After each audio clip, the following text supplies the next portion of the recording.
Donc, c'est pour ces raisons qu'on a choisi CodeFluent. Merci. Non, voilà. Ok. Donc, bon, l'agilité de la modélisation, ça a été évoqué. Juste pour illustrer, on vient de démarrer un nouveau projet. Le développeur réalise le modèle en temps réel pendant les réunions avec la maîtrise d'ouvrage. Donc voilà, c'est pour illustrer que réellement, on va vite. Je parlais de robustesse de code. Non seulement il est robuste, mais en plus, il est d'une grande qualité. C'est-à-dire que réellement, en le regardant, on voit toutes les bonnes pratiques. Et c'est un très bon enseignement aussi pour les développeurs de regarder ce qui est généré. Le fameux BOM, le Business Object Model, est facile à intégrer dans différentes technologies. Nous, on l'a déjà fait sur 3 projets. On a fait le premier en ASP.NET MVC, le second en WinForms et celui qu'on démarre en ASP.NET tout court. Alors, moi, j'ai été assez bluffé par la façon dont, dans le produit, des concepts puissants sont mis en œuvre d'une façon simple. Et récemment, il y a quelque chose, je n'osais même pas imaginer qu'une syntaxe pouvait arriver à un résultat. Et en fait, en discutant avec le support, effectivement, c'était bien la bonne syntaxe, mais ça semblait tellement simple, tellement magique que je ne pensais pas que c'était possible. Alors, donc, les développeurs écrivent en moins et passant moins de temps sur les couches basses, peuvent donc passer plus de temps sur les aspects fonctionnels. Bon, j'aime pas trop ces discours un peu marketing, mais en revanche, si j'évoque ça, c'est que réellement, les développeurs sont plus le nez dans le guidon. Donc, de facto, ils prennent du recul et ils comprennent mieux l'application qu'ils font. Et donc, ils sont plus pertinents sur ce qu'ils réalisent. Donc, de notre côté, que vous l'avez compris aussi, le modeler que vous avez vu n'est pas encore en production, c'est imminent, je crois.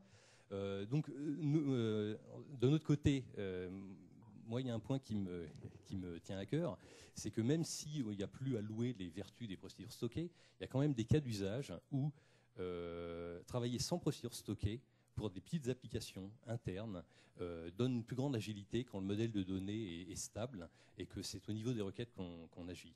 Donc aujourd'hui, on n'a pas la possibilité, mais comme je crois que des futurs producteurs pour des bases qui ne supportent pas les procédures stockées sont en cours de réflexion, ça devrait arriver. Donc, ce qui pourrait être intéressant aussi, compte tenu de l'expérience qu'on a eue, effectivement, c'est le modeler pour 2 aspects. Pas tant le fait de travailler graphiquement, parce que après, c'est des questions de goût. Il y a des gens qui préfèrent graphiquement, d'autres en code. En revanche, CodeFluent est très riche, donc il y a énormément d'options.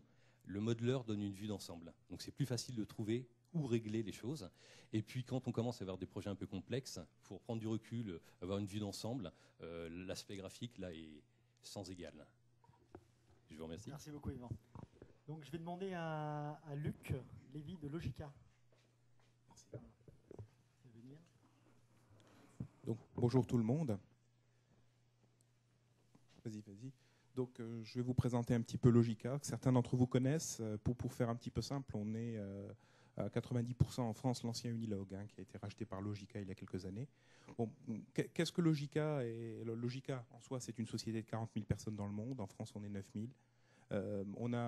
Au niveau Microsoft, on a 12 certifications sur les 16 disponibles, environ 6 000 ingénieurs de par le monde.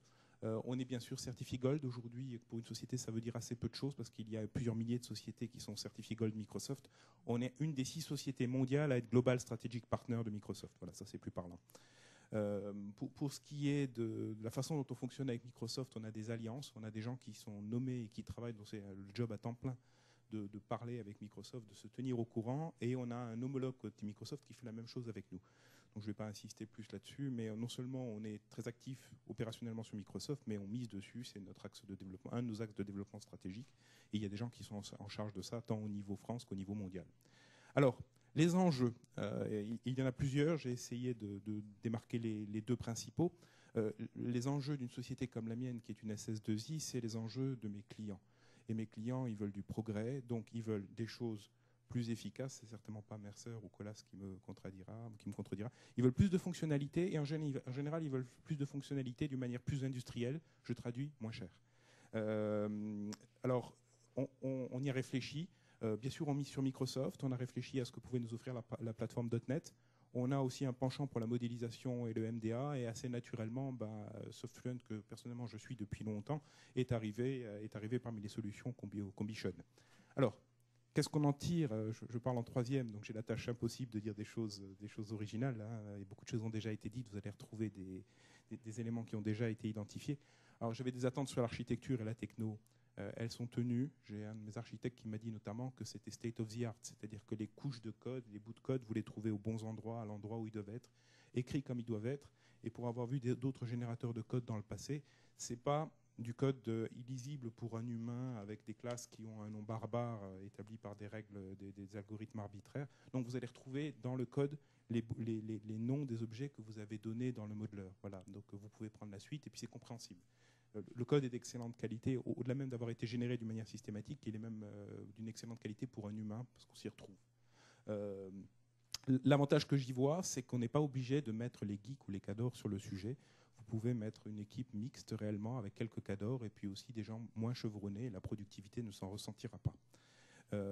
Au-delà de ça, vous êtes allé plus loin que moi sur les procédures stockées, mais les procédures stockées, souvent alors pour l'industrialisation, qui est un deuxième bénéfice, je prends ce point-là. Non seulement il y a cette découpe en couches dont je viens de parler, mais par exemple sur les procédures stockées, en général dans les projets, elles vivent un peu une vie à part, pas toujours facile à gérer en configuration.